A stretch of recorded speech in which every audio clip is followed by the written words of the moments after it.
Hello again. We are continuing the technical talks of today with a session on Azure and how we can leverage Azure as game developers.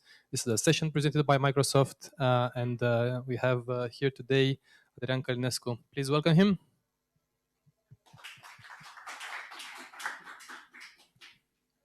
My name is Adrian. We have a very ambitious talk for you today. Hopefully, it's not going to be rubbish, you know. I'm sorry. Okay. Okay, can you hear me now? I feel like the press secretary at the White House. Okay. All right, cool. So let's begin. Okay, so something is happening here. I'm not exactly sure what. Okay. So I guess my presentation has a mind of its own. All right. So, oh, okay, that should never happen.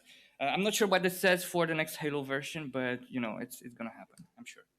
Don't worry. Okay, we're gonna start with the demo because you know it's 5:30. We have to keep the blood pumping. Okay, so let's go and do this. Gonna put this window here. I'm gonna put this window here and just keep an eye on it. And some stuff is gonna happen. And hopefully we have sound. Okay. So we're gonna play a little game here. Perfect. Okay, everybody. All right. So you see that some stuff is happening, but we'll take a look at that window a bit later.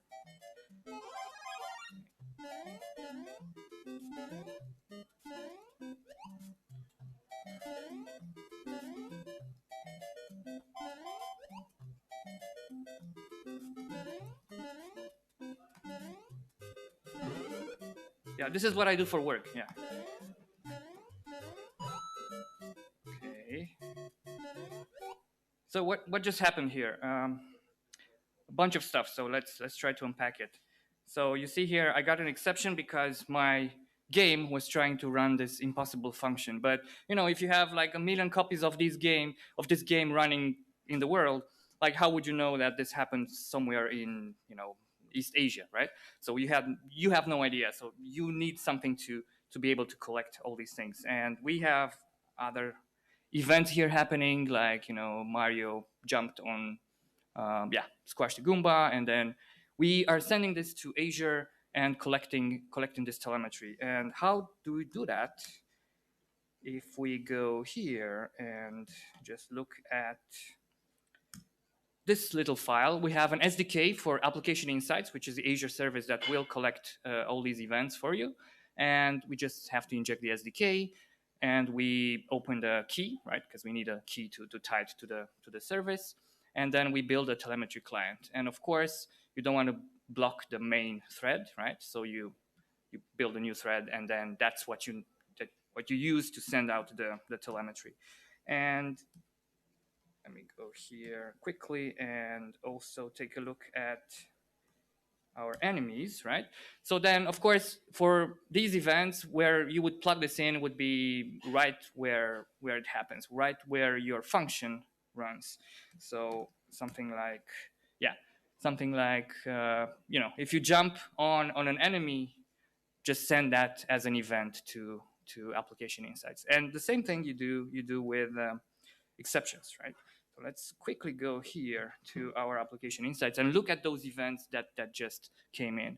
So if we go to transaction search, okay, switch to like 30 minutes. Cool. So you see here, we have all these events coming in and this exception that we are very interested in. And if we click on message here, you'll see that we have what happened and even the stack trace of the game when that happened.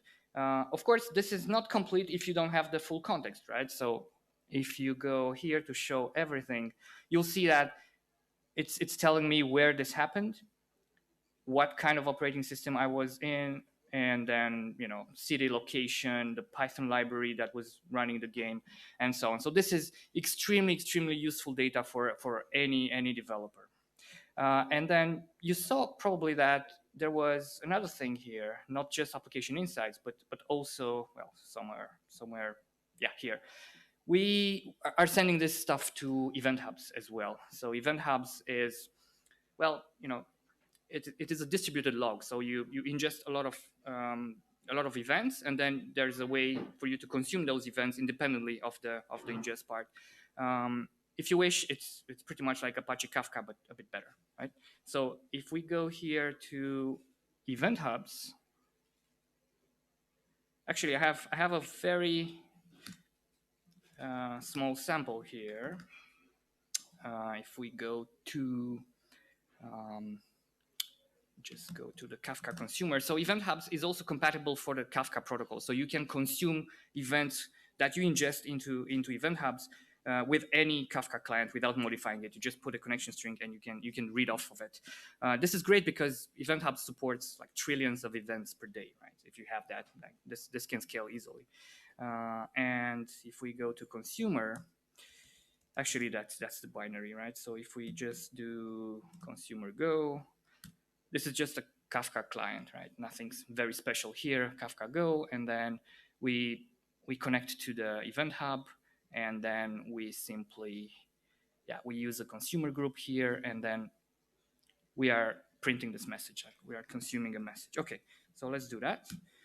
And this is going to read off of event hubs, and it's going to show us, all the events that we've just got in from us playing Super Mario Bros.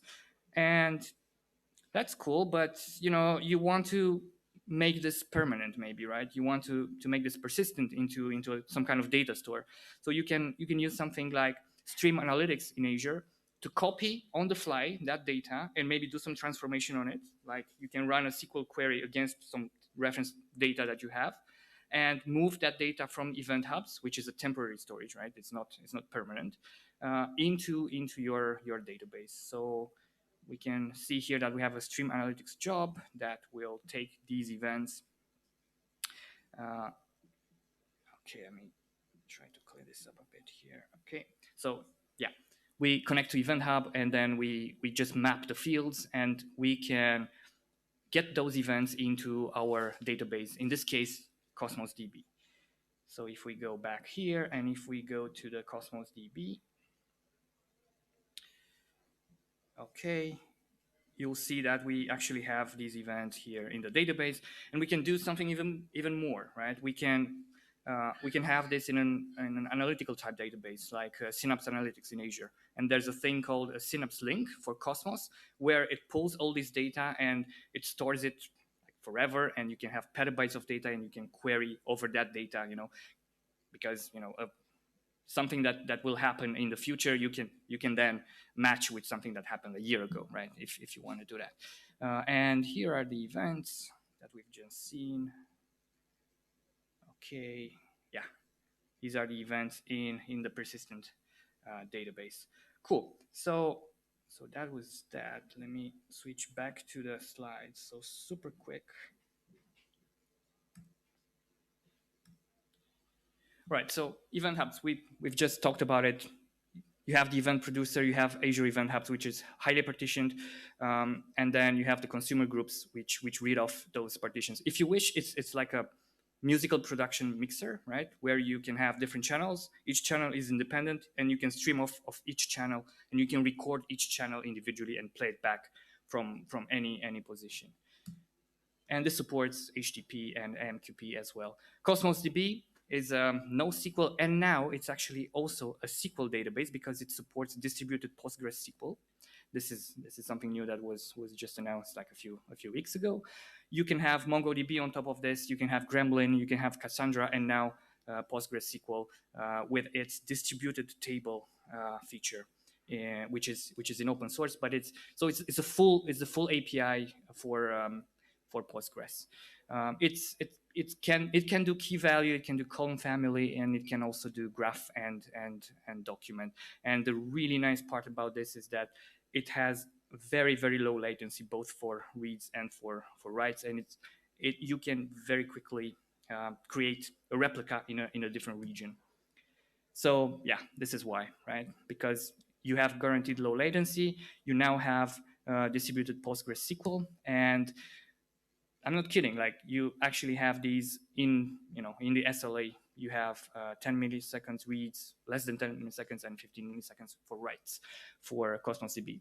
Really, really good for keeping state from your game, right? Okay, cool. Azure Functions. This is platform that would react to events, and then you just write a little bit of code, and then you have an output, right?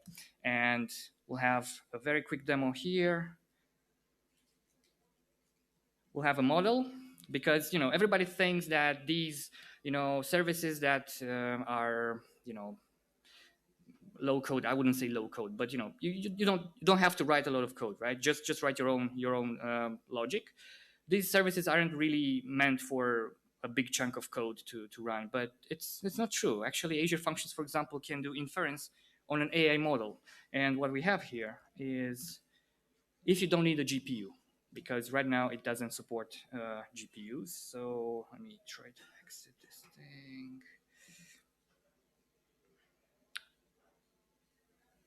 Okay, switch back. Cool. So, okay. So what's going to happen here? I just have a simple Azure Functions written in Python, because I saw that Python is popular. So let's do that. Let's quickly go through what's going to happen here. So this is the function. The function will import Onyx as the AI runtime to do the inference, and then just load the model. And we're going to load the model here, and then just call inference session on the model path, and then we're going to get the result, right? So we'll have here session run, and then we're going to get back the result from the Azure function. Onyx is a portable runtime for AI, so it is going to run on anything, and it's going to try to get the best features out of that platform. So if you have a GPU, it's going to use a GPU to do inference. Cool. Okay, so now let's do a demo, right? So first of all, we have Mr. Jar Jar Binks here, not Mr. Jar Jar Google, because for some reason, right? That's his name. Anyway, so and we're going to also have where is it? Rain Princess PNG. This is a really nice drawing, and we're going to do style transfer from this painting to that picture, right? So we're going to make Mr. Jar Jar a little bit more artistic here. So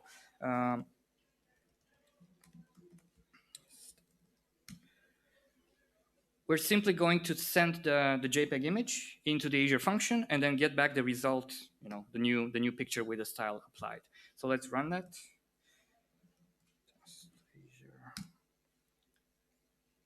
And we should get back what we promised. Yeah, so it works, and it's quite nice. It was quite fast, right? This is not an easy thing to do with a model, right? To do the style transfer. It's pretty compute intensive. So let's switch back. 16 minutes, okay. So let's hurry up a bit. For more, I would say, a bit more serious compute, right? You can use something like Azure Kubernetes Service or Azure Container Apps. Kubernetes Service is a full cluster, so you would need to manage that cluster yourself. The master servers are handled by Microsoft. Container Apps is a new thing, and this one just takes your application. So you just have to build a container for your application. You get Dapper as a service. You can do a lot of things here, but you can see the difference, right? This is like, I just care about my application. I just want to run an application.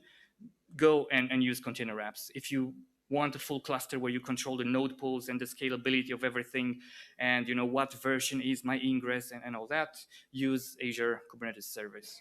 And Maya here has a really good explanation of that.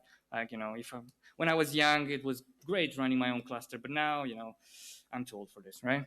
So, okay, Azure PlayFab. Let's switch gears a little bit. Azure PlayFab is as a platform to do live ops, right? And we're going to talk a little bit about the multiplayer part of it and how you would handle events that happen in the platform. So let's first go with events.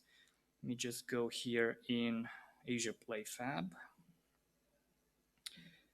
So this is Azure Play Fab, and if we go to functions here, you'll see that I have a new function here called new player. So if I click on this one, this function will trigger an Azure function that I wrote in Azure, right? So it's this URL here, and we have some rules. That function is going to be called by PlayFab when a new player gets registered in PlayFab, right? So I deploy my game, I integrate it with PlayFab, somebody creates a new player in my game, and then I get that event and I can do something with it, right? I can allocate something for that player. I can give him an item or whatever. So this is the event type that we are reacting on. You see player banned, and there are hundreds of events that you can react to. Our event of choice here is player created. So that's it. And if we go to our game, so if we go to players, we're just going to create a new player. Actually, before we do that, let's go to Azure Functions and actually see that event coming in. So quickly, events, 14 minutes. Okay. Functions. The code for this is really simple. Like I'm really not doing anything here, but to just take some properties out of the JSON document that's coming in as a payload. So you see here that I'm just going to take the player ID and the title ID, and then I'm just going to print everything that's coming from PlayFab. So if we go here to monitor, and then to logs.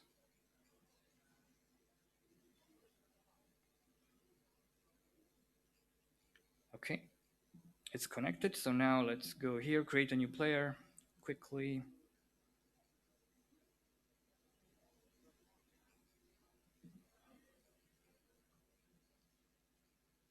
No, come on. Oh, come on, don't break now. Okay.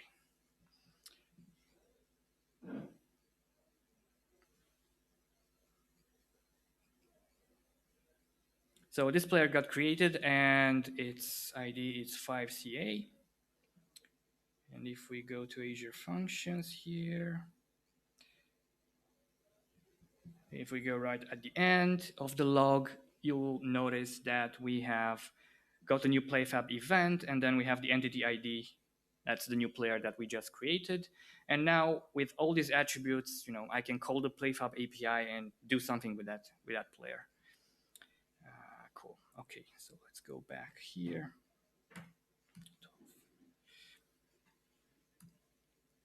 So let's talk a little bit about game servers. What's special about game servers? Well, it's not really an application, right? It's more than that, because it has to do something 30 times a second, or maybe 60 times a second, or 120, right? Because it has to do the game loop.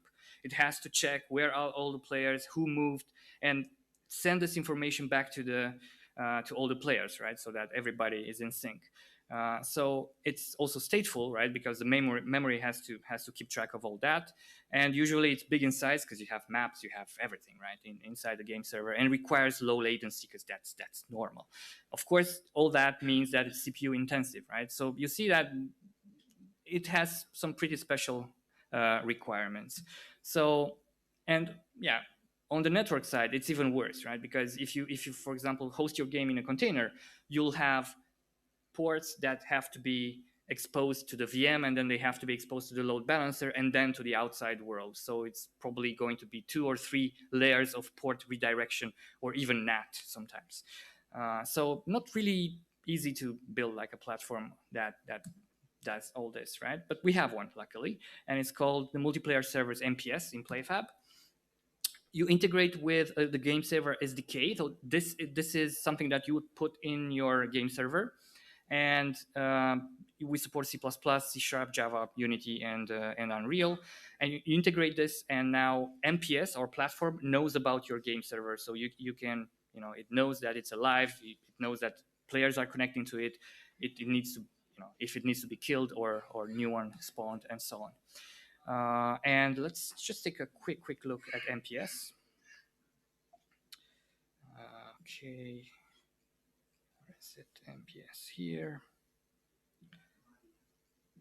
So it's this little button here, multiplayer, right? As you see, I already have a game called Shooter Game 0.1, and that's a build, and then it has regions, right? So this build has already some deployment, so some servers listening on for players. For example, in UK South, I have 2 target standbys and maximum of 4 servers, and currently 2 servers are in standby. So if I go here to servers, I can see that I have these 2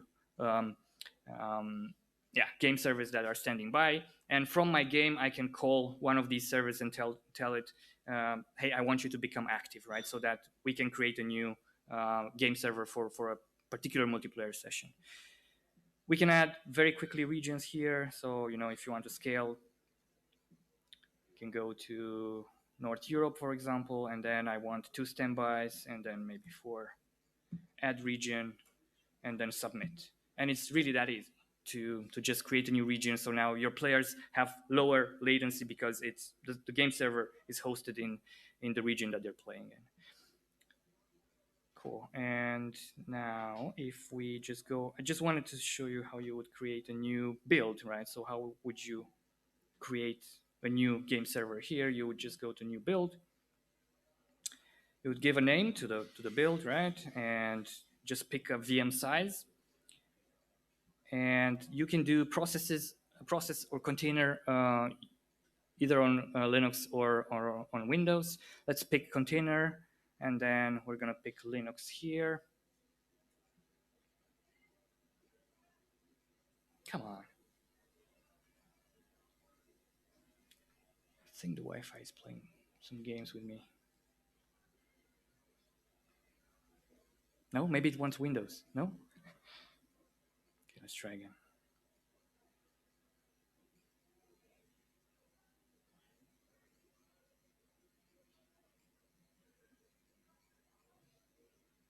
All right, anyway, so there was a drop down box here where we would pick the container registry and then the container tag, right? So you just create your game server, you push it to a container registry, and then you can expose it here, and you can add, for example, other assets like maps and player skins and all that. All this gets bundled into one deployment, gets sent to PlayFab, and now your game can run. So I had this image here, and it had really, really cool container names. And did you know you can actually communicate with Docker tags? Like, yeah, I didn't know that, but and your manager can actually get a hold of you with Docker tags. Yeah, because if you're doing this all day, like you don't really look at Slack or Teams, or right? Anyway, okay, so let's move on. Let's quickly 6 minutes. That's not good. Okay, let's play a game now again.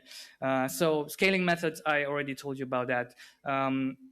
All these titles here are using MPS, the MPS platform, and I think they're doing great. And there's a really good tutorial from Rohan Maya on YouTube on how you would start with a Unity game from scratch and integrate it with PlayFab, and then get a multiplayer game out of that. The same platform actually exists on Kubernetes as an open source standalone project. It's called Thundernetes, and yeah, it's really, really cool. So it's that URL. Why is this required? Well, maybe you want to host your own game servers somewhere else. Maybe you have your own Kubernetes cluster that you would want to host your games on, right? So this is a project that would do exactly that. I'll just skip over the life cycle and all that. This is Thundernetes. This is how it looks like. It's just some controllers, operator, and then you can just list your game servers, game server build, and you would basically interact with it as if it was a bunch of web servers, right? Or like just a regular deployment. But of course, it's not a deployment because a deployment wouldn't work as game server USO. They have special requirements. Super quickly, we have a game here. I think we're going to be like 2 minutes over time, but I think it's going to be okay. So let's quickly go. So for example, what you can do is kubectl get game servers, right? So we have a bunch of game servers here that I already deployed in Thundernetes. And we're going to play a game on the shooter game one, right? The one that's active. And that's the IP address. Now, because this is a Mac, I don't really have a GPU here. So what I'm going to do is I'm going to, and with the help of my colleague Lucian here, we're going to connect to this instance in Kubernetes that's running in Thundernetes, right? And then we're going to play a game. So let's do that. I think it's the same IP, right? Yeah, should be the same IP address. Okay, we'll see. So probably I'm going to get, the crap beaten out of me. But anyway, so let's open the game, and there's just a little bit of scripting here because I need to connect to that exact instance, right? When you finish the game, this is an unfinished sample. When you actually finish the game, you'll have a multiplayer menu, and then that's what you request the game session with. But yeah, so let me just go here really quickly. All right, so come on, don't kill me that fast. Oh man, it's okay. I should have called in sick. Okay. This is recorded, right? Oh my god, the whole internet is going to. It's not great. No, come on, not again. Where's this guy? Okay, one more time. Okay, one more time. Okay.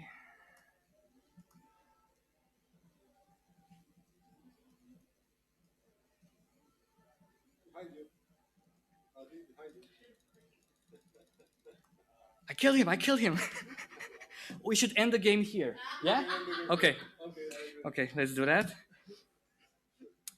Okay, so what just happened here, right? So I had a VM here, and this is a GPU-enabled VM, and I just used a little software called Parsec, or you can use Remote Desktop. Actually, Remote Desktop does very well with 3D, and you can do any 3D development on an Azure VM. This is called an Azure Game Development VM. It's an image that you find in Azure Marketplace, and it has everything.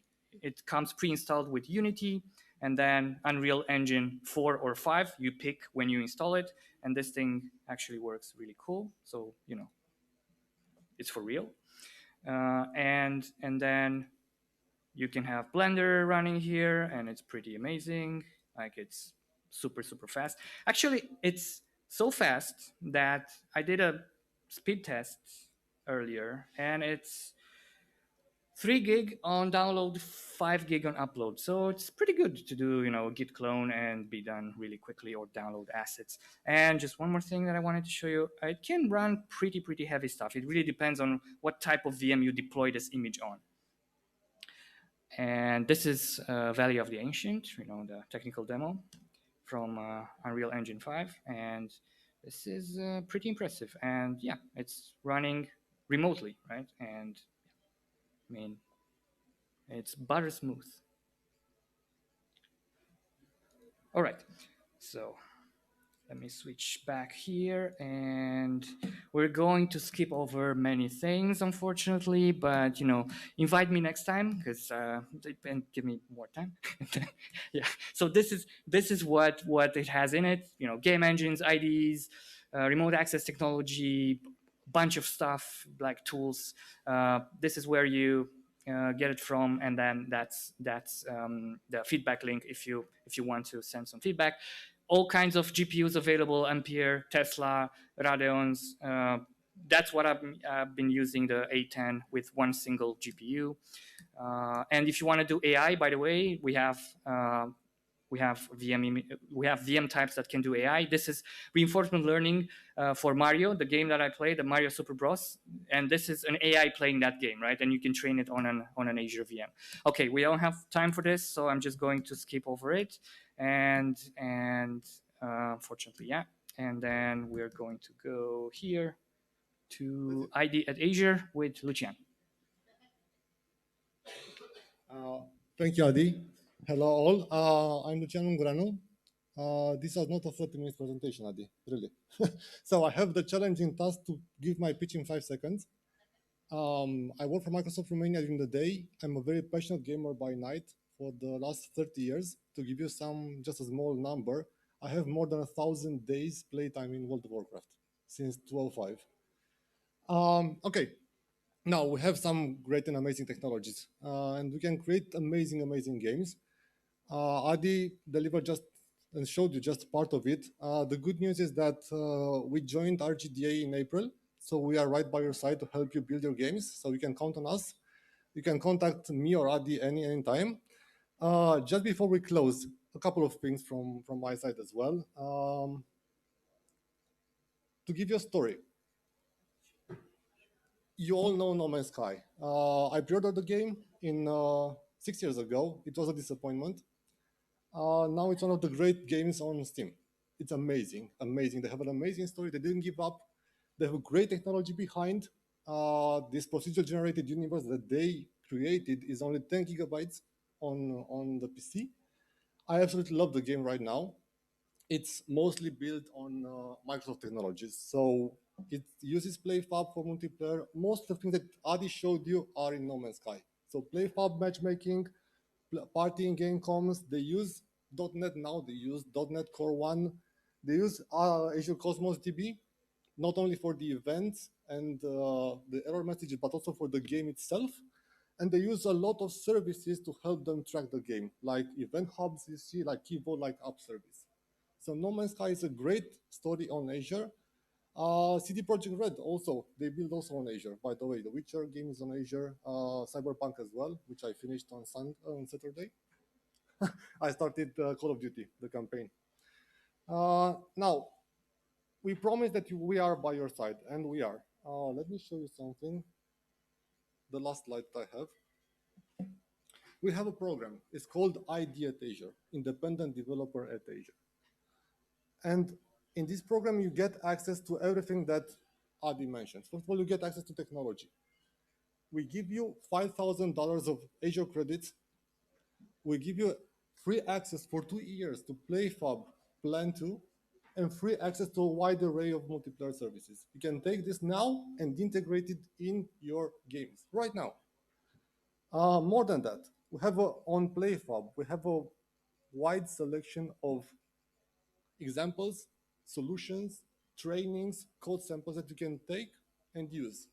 And one last thing, what we can offer is support along the journey, support part of the program. And what's new for CE, for Romania, we have a great team. It's called Fast Track Azure. They have a dedicated team of engineers for gamers who can help with very complex and complicated projects and help you move along the journey. Now, very important, this is available right now with no commitment from your side. We have a couple of game studios from Romania registered. The only thing that you need to do is nominate yourself in azure.com/ID. You can also CC myself in the email. I will help with the nomination process. It's quite fast, 3, 4, 5 days max. And you are in the program and have access to all of this. Now, you can find me on the email, lucianungureanu@Microsoft. You can find me on Steam. You can find me on RGDA Discord. You can find me on most of the gaming platforms on PC and PlayStation, actually. But yes. So join the program, write to Adi. We are here to help you. Thank you very much.